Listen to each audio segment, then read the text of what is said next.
To show weather information on the lock screen clock on Samsung Galaxy S25 Ultra, long tap on an empty area on your home screen, and then tap wallpaper and style. Tap the lock screen thumbnail.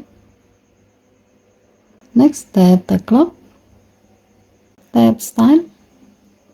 And then tap the gray on offset next to show weather information until the switch turns blue to turn it on.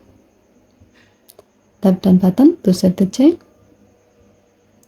To see the result, go to your lock screen.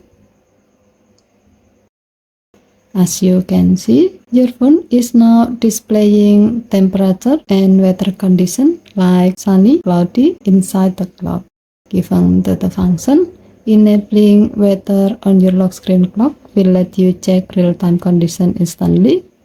Whether you need to grab an umbrella or dress for the heat, this feature helps you plan your day without unlocking your phone. Okay, thank you for watching. Please help to like and subscribe. Have a nice day.